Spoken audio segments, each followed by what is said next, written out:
Hello and welcome back to our podcast, everyone. If you've ever felt nervous or unsure while shopping, whether it's in a store or online, we have a treat for you today. We're diving into one of the most useful and fun topics you can learn in English: shopping conversations. That's right, Adam.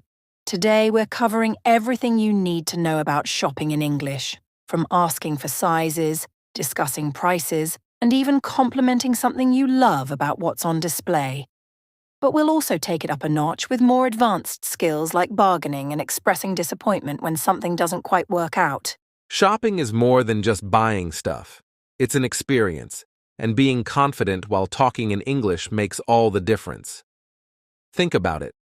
Whether you're in a local market, at a shopping mall, or even shopping online, being able to have smooth conversations will make you feel way more comfortable. Exactly. You'll never have to feel awkward again when you ask about a price, ask if there's a discount, or talk about the quality of a product. And if you're someone who loves shopping for clothes or gadgets, we'll teach you some essential phrases and expressions that will make the experience even better. So, whether you're out there hunting for the perfect outfit or just window shopping, this episode is packed with everything you need to get those shopping conversations flowing in English. We're going to make sure you're confident, prepared, and ready to shop like a pro. And of course, we won't just stick to the basics. We'll throw in some cultural tips too. So if you're planning to shop in another country, you'll know exactly how to communicate with ease and avoid any misunderstandings. By the end of this episode, you'll feel like you could walk into any store and strike up a conversation in perfect English. Let's get started, shall we? Definitely. I'm excited for this one. Let's dive right in and make shopping in English easier and more fun than ever before. All right, let's start with something simple but essential: small talk.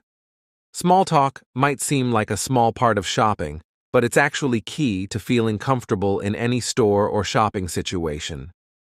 You don't just want to know how to ask for something specific. You also want to be able to chat a little to make the experience more enjoyable. Exactly. Small talk is perfect for starting conversations, whether you're asking for help or just chatting while you're browsing. Simple questions like, "How's your day going?" or "Have you been busy today?" are great icebreakers. And they're super useful for building rapport with the store staff. Right. And it doesn't matter if you're in a high-end boutique or a local grocery store, the basics of small talk work everywhere. You can ask, "Is it busy today?" Or even comment on something like, "I love the new collection you have." These types of phrases help make the conversation flow smoothly. Definitely. And it also makes you sound friendly and polite, which is always a good thing when you're interacting with people in stores. Even if you're not sure about the product you're looking for, engaging in small talk first helps set the tone of the conversation, making it easier to ask for assistance when you need it. Exactly. And if you're feeling a bit shy, don't worry. Small talk doesn't have to be complicated. Just asking about the weather or a simple compliment like, "Your store looks great," can open up a friendly conversation. Plus, it helps you feel more relaxed while you're shopping. Another tip when mastering small talk is to show genuine interest. If someone tells you it's a busy day, ask, "Oh, is it always this crowded around this time?" It's a simple question, but it shows you're paying attention and it keeps the conversation going. And remember, you don't need to have a long conversation to make small talk effective. A few sentences can go a long way. It's all about making the experience enjoyable for both you and the person you're talking to. Exactly. It's the little things that can make you feel more confident when you're in a store, and they'll make your shopping experience much more pleasant.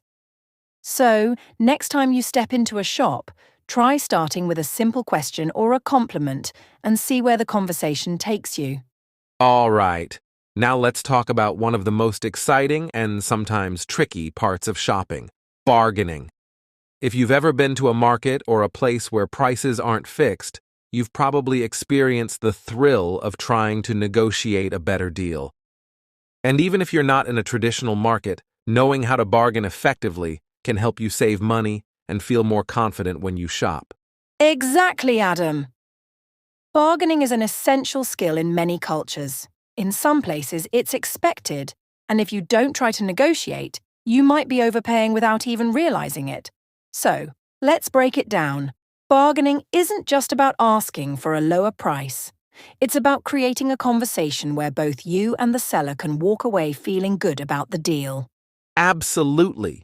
And it all starts with showing genuine interest in the product. Let's say you're eyeing a jacket and it's a little out of your price range. Instead of just asking for a discount immediately, start with something like, "Wow, I love this jacket. The material feels great, but it's a bit above my budget. Is there any flexibility in the price?"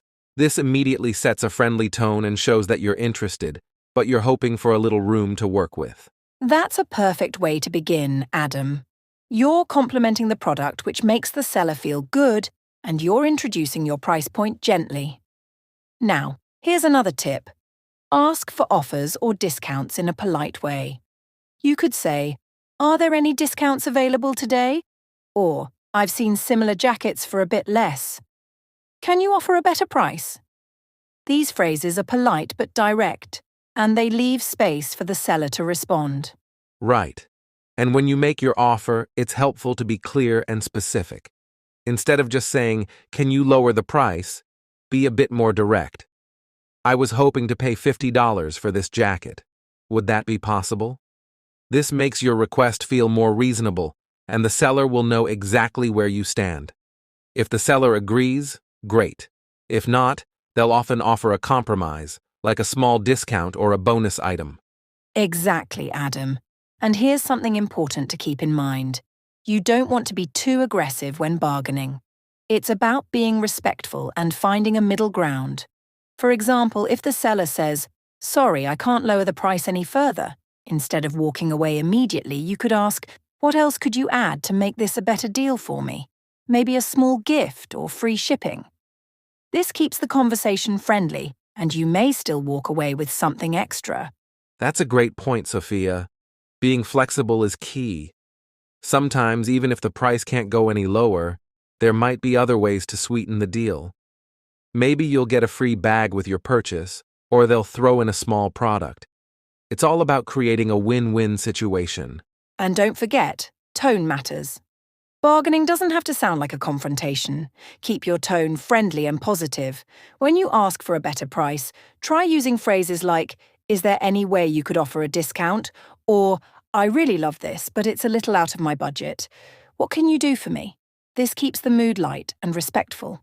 Definitely. And here's another powerful tip. Don't be afraid to walk away if the deal isn't right for you. If the price isn't coming down and you're not getting what you want, sometimes just saying, "That's okay, thank you for your time. I'll think about it," can leave the door open for them to come back with a better offer. Sellers often don't want to lose a customer, so walking away might make them reconsider their price. Exactly. And if they don't come back with a new offer, you're in control. It's also a great way to practice your English in real-life situations.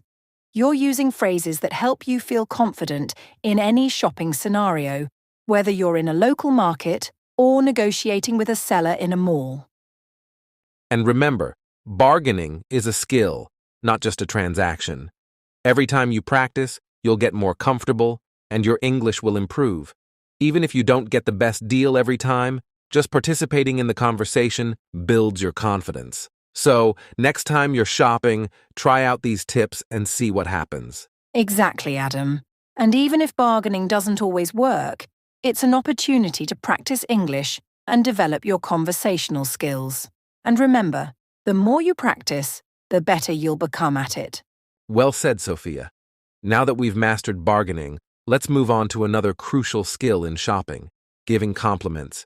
It might sound simple, but compliments are a great way to create positive interactions and build rapport with the seller. Now, let's talk about something that can sometimes be a bit confusing, especially when you're shopping online or in stores: understanding sizes, colors, and availability. This is a crucial part of shopping, whether you're looking for clothes, shoes, or even furniture. Getting the right size or the color you want can make all the difference in your shopping experience. Absolutely. So, let's start with sizes. When shopping, you might come across different sizing systems.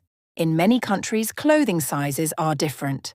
For example, a size medium in the US might be different from a medium in Europe or Asia.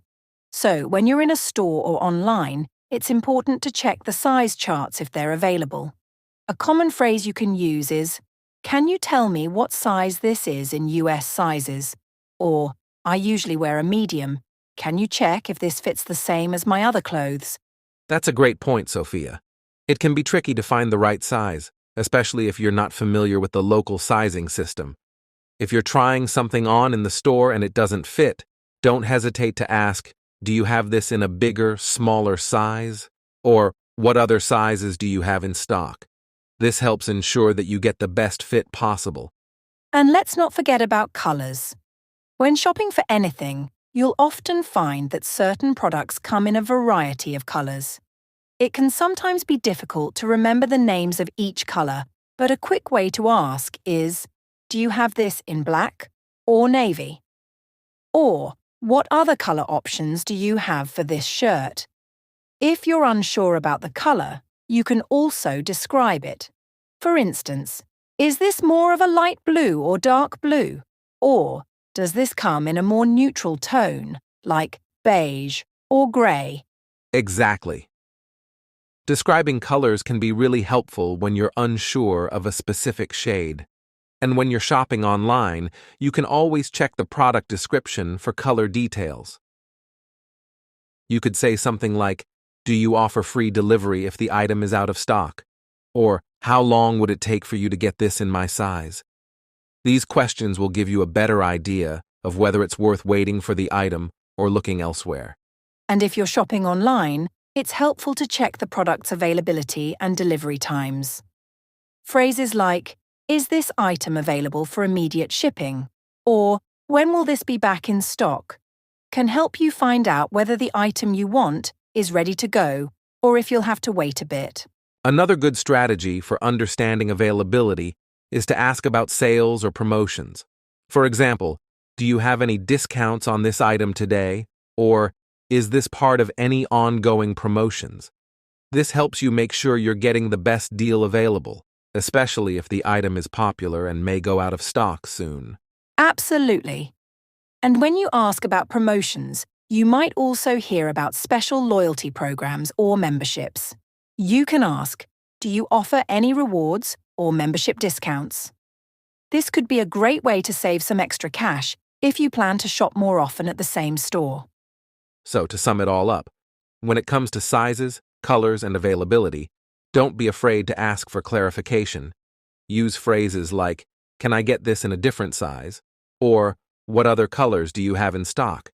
And when it comes to availability, make sure to ask about stock levels or shipping options to avoid any surprises. Exactly, Adam. And remember, shopping is supposed to be fun. By understanding how to ask about sizes, colours, and availability, you'll not only feel more confident, but also more prepared to get the exact product you want without any confusion. All right, now let's talk about one of the most important aspects of shopping, compliments, and how they can help you build rapport with the store staff. When you walk into a store, the way you interact with the employees can really set the tone for your experience. Offering genuine compliments not only makes the interaction more pleasant, but also helps build a good relationship, which could even lead to better deals or service. Exactly, Adam. Compliments are a great way to show appreciation for the product and the store, and they can make the entire shopping experience feel more personal. For instance, if you like something you're looking at, you could say, "Wow, this jacket is amazing. The quality looks fantastic." Or, "I really love the color of these shoes. They're so unique." Simple compliments like these can make the salespeople feel appreciated, and they'll likely go out of their way to help you more. That's right. And when you compliment the store or the selection, you're also creating a positive environment. For example, you could say, "You've got such a great collection of handbags here. I can't decide which one to get." Complimenting the variety and quality of the store's products shows you're genuinely interested. and the staff will feel encouraged to help you find exactly what you're looking for. Great point, Adam. And when it comes to building rapport, sincerity is key. Complimenting something you truly like, not just because you think you should, makes the interaction feel more genuine. It's important to make sure your compliments come from a place of honesty, otherwise they might seem fake or forced. So, for example, if you love the style of a particular shirt, say something like, "This shirt looks great. I'm sure it would fit perfectly with my wardrobe," instead of just saying, "Everything here looks great," which can sound a bit too general. Exactly. Sincerity makes the compliment feel more authentic and helps you create a real connection with the salesperson. And the great thing about compliments is that they're a two-way street. Not only will they make the salesperson feel good, but they might also open the door for a conversation. For example, if you compliment a product, the salesperson might tell you more about it, like its origins, fabric, or even a backstory, and that can make the shopping experience more enjoyable. That's a fantastic point, Adam. Compliments can lead to conversations that help you learn more about what you're buying. And if you're ever uncertain about a product, asking for recommendations is another way to keep the conversation going. You could say something like, "I really like this style. Do you have anything similar, or perhaps something that would look good with these shoes?" This approach not only helps you find exactly what you're looking for, but also builds rapport by showing that you trust the salesperson's judgment. Exactly. And here's a bonus tip. Complimenting the service can go a long way. If someone has been especially helpful, be sure to mention it. You could say, "I really appreciate how patient you've been with me. You've helped me find exactly what I need."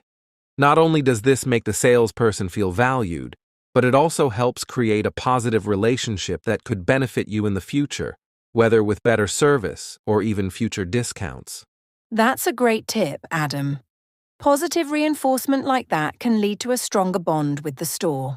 And here's another way to build rapport: smiling and maintaining good body language. A simple smile or friendly tone can make the interaction more pleasant, and it can make the salesperson more willing to go the extra mile to help you. It's like giving a compliment through your actions rather than just words. Exactly, Sophia. Body language speaks volumes. A smile, maintaining eye contact, and an open posture all show that you're approachable and friendly. That's a compliment to the person you're speaking with without even saying anything. And when you're friendly and positive, you'll likely get a better shopping experience overall. And if you're really satisfied, don't forget to thank them before you leave. Thank you for your help today. I'm so glad I found what I was looking for. This leaves a great final impression. Right, Adam. Building rapport isn't just about complimenting the product or the person. It's about creating a connection that's positive and genuine. When you're polite, friendly, and show appreciation, you set yourself up for a more enjoyable shopping experience, and you're likely to get better service the next time you come back. Well said, Sophia. Compliments and rapport building are the secret ingredients to making your shopping experience not just about buying something, but about creating positive interactions. You never know. Those small gestures can turn into lasting relationships with the store staff and even give you the chance to score future deals.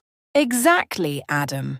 Shopping is about more than just what you buy. It's about the experience. So next time you're in the store, try adding a compliment or two into your conversation and see how it improves your experience. And don't forget to be sincere, friendly, and positive. Okay, Sophia, now let's dive into a topic that every shopper encounters at some point: returns and exchanges. Whether it's an online order that didn't quite match expectations or something that's simply not a good fit, knowing how to handle returns or exchanges smoothly is crucial. This is where a little bit of language knowledge can make a big difference, right? Definitely, Adam. No one likes to return items, but it's part of the shopping experience, especially in today's world of online shopping. So, the first thing you should always check before making a purchase is the store's return policy. Whether it's on the receipt, on the website, or posted in store, knowing the time frame for returns and what conditions the items need to meet is essential. For example, what's your return policy for this item? Or how many days do I have to return this? Are good questions to ask before finalizing your purchase. Exactly. Once you've confirmed the store's return policy, the next step is asking about the process. Sometimes returns or exchanges can be a little tricky depending on the store. You could say, if I want to return this item, do I need to keep the original packaging? Or, can I exchange this for something else if it doesn't work for me? Being clear on how the process works makes it much easier and less stressful. That's a great point, Adam. Also, make sure to keep your receipt or order confirmation when you make a purchase, especially for returns. Most stores will ask for proof of purchase when you try to return something. And if you've bought something online, you might want to keep an eye on your shipping confirmation or even take a screenshot in case you need it. That's a good tip, Sophia. Having that proof really speeds things up. Now, let's say you've got a defective product or something that doesn't look like it did in the store. Don't worry. It's important to be polite but assertive when you ask for a return or exchange. You could say something like, I received this item, but it seems to be damaged. Would it be possible to exchange it for a new one? Or, this doesn't match the description online. Can I get a refund or a replacement? Right, Adam.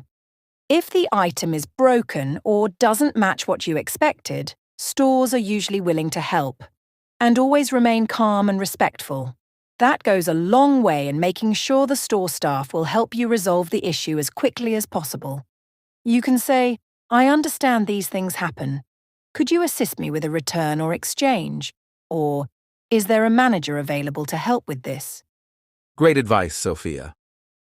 Another common situation is when you want to exchange an item for a different size or color, which often happens with clothing or accessories. When asking for an exchange, you can use phrases like, I'd like to exchange this for a larger, smaller size, or, do you have this in another color? If the item is in stock, the store should be able to easily help you out. Exactly, Adam. Sometimes exchanges can be even easier than returns, especially if you're just swapping one item for another similar item. You can say, I bought this online, but I'd like to swap it for a different size. Can I do that today?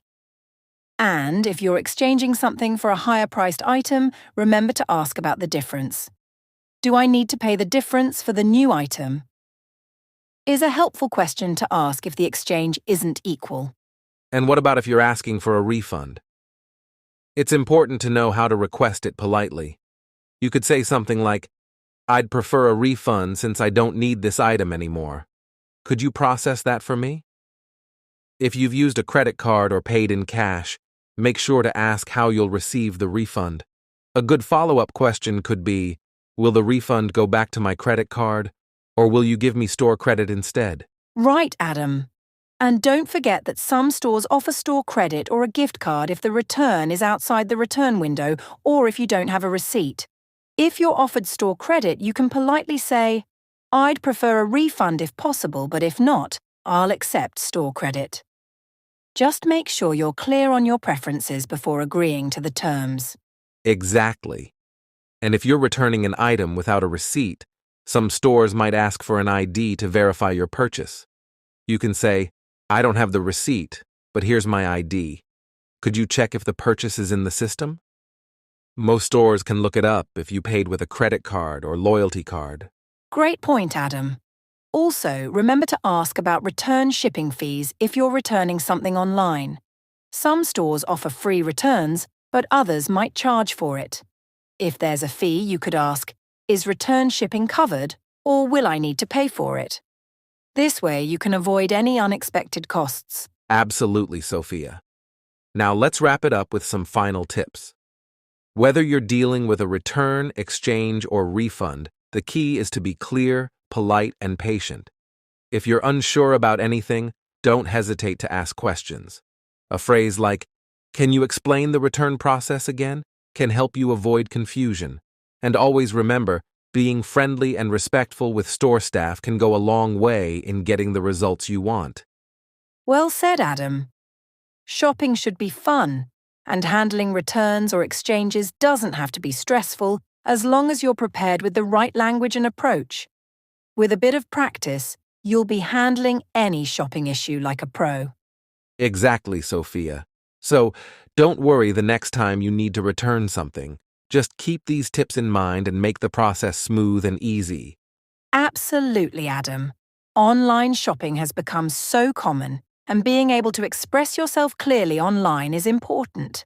So, the first thing to know is how to search for products. When you're looking for something specific, it helps to know the right search terms. For example, you could type, "I'm looking for a blue jacket size medium," or "Where can I find eco-friendly sneakers?" These phrases will help you narrow down your search results quickly. That's right. And once you've found what you're looking for, one of the most useful phrases is asking about product details. Maybe you want to know more about the materials, the fit, or the brand.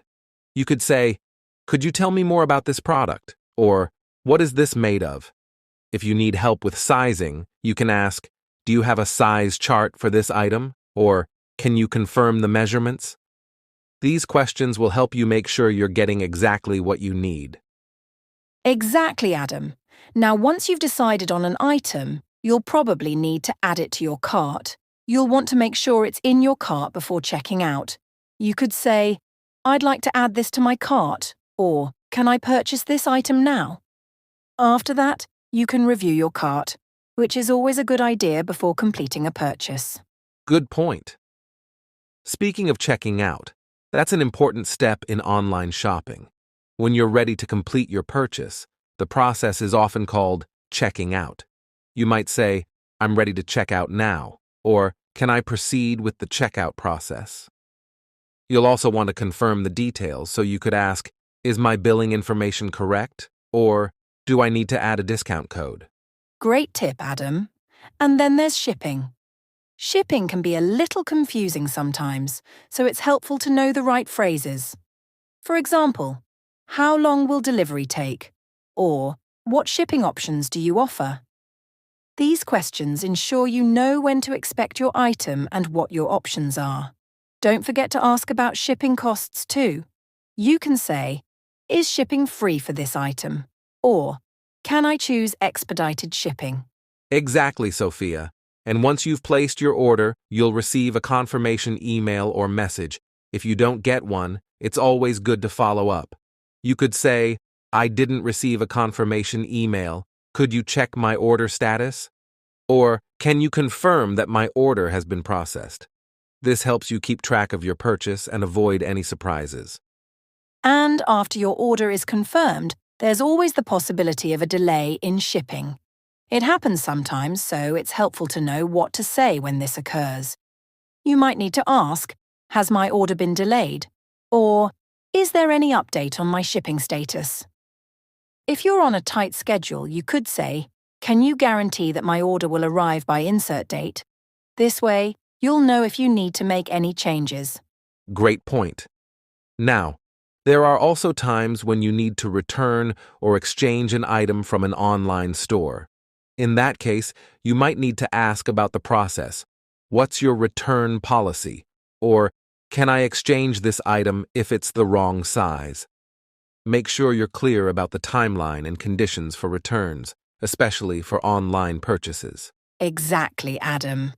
And Adam, you've mentioned the discount codes earlier, and that's another important part of online shopping.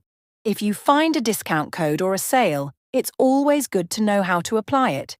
You can say, "Do you have any current discounts or promotions?" Or, "How do I use a promo code during checkout?"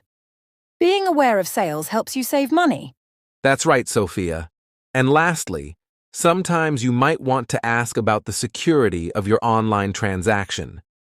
With all the online scams out there, it's essential to ensure your personal information is safe. Phrases like, "Is my payment information secure?" or "What measures are in place to protect my data?" will help you feel confident about your purchase. Great advice, Adam. As you can see, online shopping involves more than just clicking Add to Cart. Knowing the right phrases to use throughout the process will make your experience smoother and more enjoyable. With these tips, you'll be able to shop like a pro, whether you're buying a gift, a new outfit, or anything else. Exactly, Sophia. And as online shopping becomes even more popular, these phrases will help our listeners communicate more effectively, get the best deals, and feel more confident when navigating the world of e-commerce. All right, Sophia, shopping can be a fun experience, but what happens when things don't go as planned? We've all been there, whether it's receiving the wrong item, dealing with poor customer service, or just having a frustrating experience with a store. Today, let's dive into how we can express disappointment or frustration in English, without sounding too harsh, of course. Absolutely, Adam.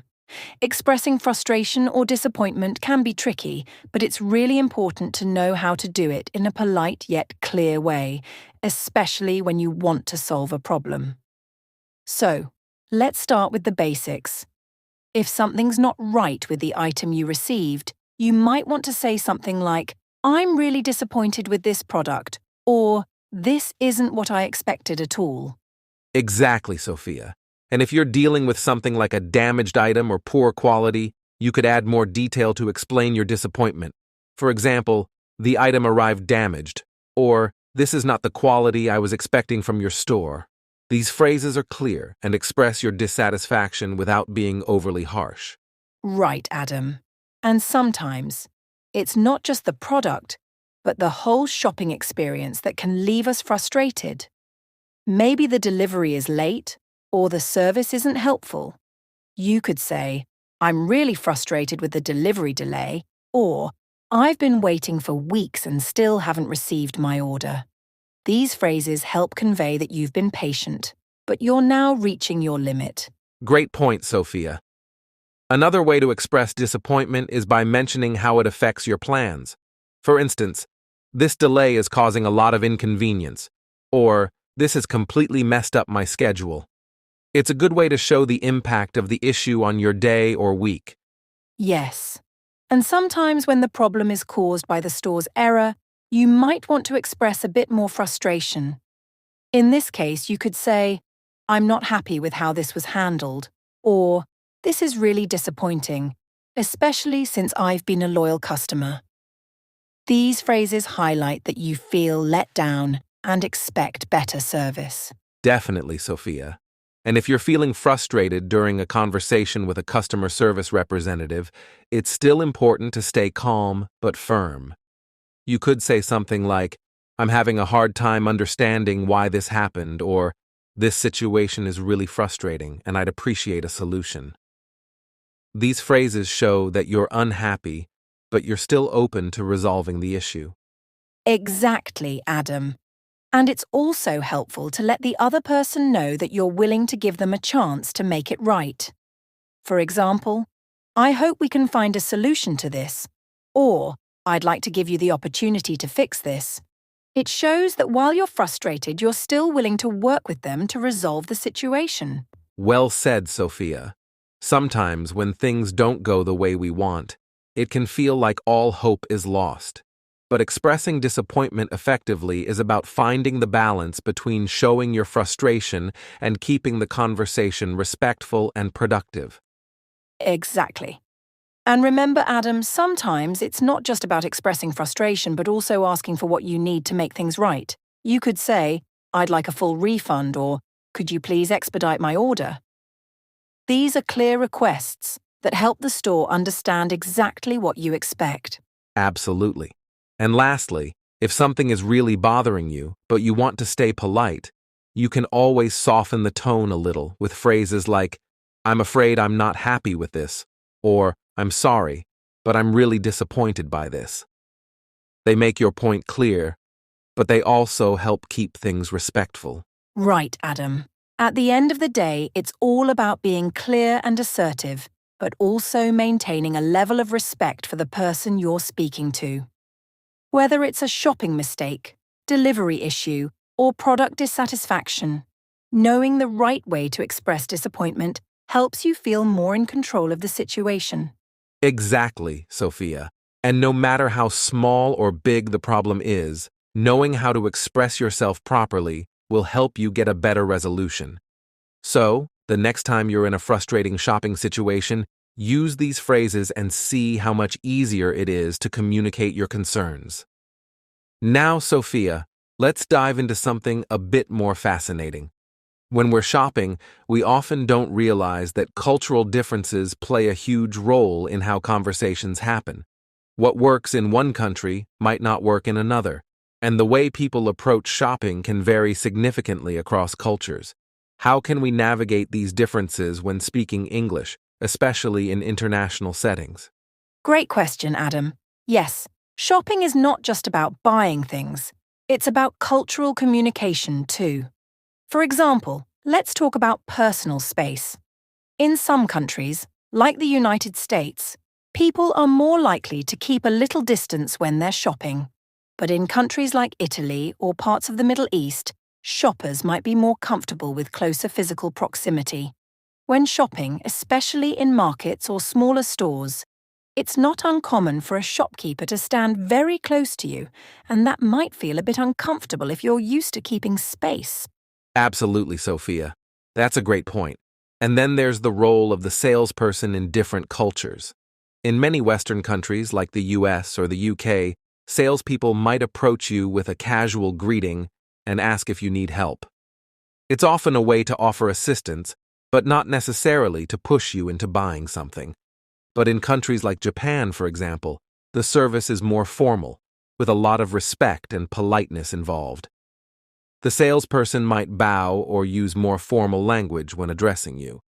It's fascinating how cultural norms shape these shopping interactions. Exactly, Adam. And another big difference is how people approach bargaining. In some cultures, like in many Asian and African markets, bargaining is not just accepted, it's expected. It's almost like a sport. Shoppers will haggle over prices, sometimes even with a bit of humour involved. But in other countries, like most Western countries, bargaining is rare in chain stores, and you'll typically find fixed prices. If you tried to haggle at, say, a department store in the US, the salesperson might not know how to respond. That's so true, Sophia. And when it comes to compliments in shopping, there's a huge cultural variation as well. In some countries, complimenting a shopkeeper or vendor on their product might be seen as a nice gesture and a way to build rapport. But in other cultures, excessive flattery can come off as insincere or unnecessary. For example, in certain parts of Asia, you might hear, "This is too much, please stop," if you're giving a compliment that seems too lavish. It's all about knowing the right tone and context. Definitely. And then there's the whole concept of waiting in line or queuing. In some cultures, especially in places like the UK or Canada, it's considered very rude to skip the line. People are very patient and respectful when waiting their turn. But in other places, like some parts of Latin America or the Middle East, the concept of queuing might not be as strict. It's not unusual to see a bit of pushing or people not waiting in an organized line at all. Interesting, right? And it's not just about physical space. It's also about shopping etiquette and how people express themselves during purchases. For instance, in places like France, you might hear people say, "Bonjour, madame," when they enter a store, followed by formal pleasantries. In contrast, American shopping culture might be more casual, with a simple, "Hey, how's it going?" It's all about context. Being aware of these small but significant differences can make a huge difference in how we connect with people from other cultures. Exactly, Adam. And speaking of connecting, there's also the way people express gratitude when making a purchase. In some cultures, like in Japan, you might hear "arigato gozaimasu" when thanking the shopkeeper. In the US or UK, it's as simple as a thank you, but the level of politeness can vary. In countries like India or Thailand, you might hear more elaborate expressions of thanks, depending on the formality of the transaction. That's so true. And understanding these cultural differences in shopping conversations is key to making others feel comfortable and respected. If you're ever in a foreign country and you're not sure about the shopping etiquette, it's always helpful to observe first. Watch how others are interacting and follow their lead. Yes, Adam, that's a great strategy. And even when you're not shopping abroad, knowing these cultural differences can help when speaking with people from other cultures, especially in a globalized world. When you understand how others view shopping and what's important to them, it creates a better connection, both in person and online. Absolutely. So, whether you're navigating a local market in Morocco or shopping online in the US, understanding cultural differences can make your experience much smoother and more enjoyable. It's all about respect and adapting to the norms around you. Exactly. And now our listeners can be more aware of the cultural subtleties that influence shopping conversations. With a little knowledge of these differences, you can turn any shopping experience into a successful and respectful interaction. All right, Sophia. Now that we've covered the basics of shopping conversations, let's take a deeper dive into something that's really interesting: the different shopping environments people experience around the world. There's a big difference between shopping in a high-end department store, a local market, or even online. Let's explore these diverse shopping environments and how the conversations can change based on where you are. Definitely, Adam. The shopping environment really shapes the way we communicate and the kinds of phrases we use. For example, in a luxury department store like Harrods in London or Saks Fifth Avenue in New York, the conversation is much more formal and polished. The staff are highly trained, and you'll often hear a lot of polite language and customer service phrases like, "How may I assist you today?" or "Let me know if you need any help." It's all about making the customer feel special and providing a premium experience. That's right, Sophia. The tone in these high-end stores is much more professional. You might hear a lot of compliments and suggestions from the staff, too. For example, "This jacket would look stunning on you," or "May I recommend this item?" It's quite popular with our other customers. They're not just helping you, they're also trying to create an experience, right? Exactly, Adam. And when you compare that to a local market or a street vendor, the shopping experience is often much more personal and interactive. It's a completely different environment. For instance, when shopping in markets in places like Istanbul, Cairo, or even Bangkok, the conversation might start with a friendly greeting, but it quickly shifts into a bargaining session.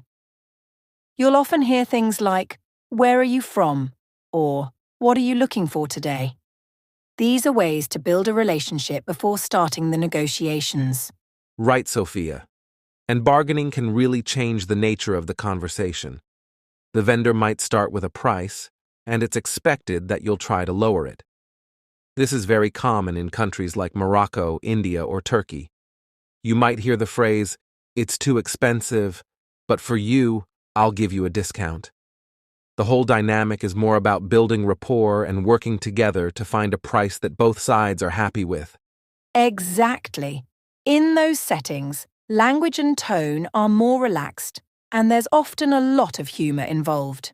For example, you might hear something like, "This is the last one, very special," or "You won't find a better deal anywhere else." Even though they're trying to persuade you, there's a playfulness in the way they do it, and it's all about the interaction. And then, we have the online shopping environment, which is completely different again. Here, the conversation isn't face-to-face, so we rely more on written language. Whether it's product descriptions, customer reviews, or live chats with customer service, the tone tends to be more neutral and straightforward. You might see phrases like, "Free shipping on orders over $50," or "Click here to track your order." Yes, and with customer service chats, it's all about being quick and efficient. You'll often find yourself typing things like, "I'd like to cancel my order," or "Can I change my shipping address?"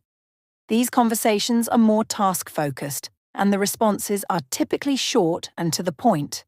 Definitely, Sophia. And another key difference when shopping online is dealing with returns or complaints. In person, you can explain the issue face-to-face, but online, you'll likely be sending an email or using an automated system. In this case, your conversation might start with, "I'm writing to request a refund," or "I received the wrong item, and I'd like to exchange it." Right, Adam. And in the world of online reviews, the language can be very varied. Some people are extremely positive, leaving comments like, "This is the best product I've ever bought," while others are more critical, saying, "I was disappointed with the quality." The key to navigating online shopping environments is understanding that tone matters, even in written communication. And then, of course, there's shopping in pop-up stores or at fairs and festivals, which can be very unique environments. You'll find more casual conversations here, often with the people who are directly involved in making the products.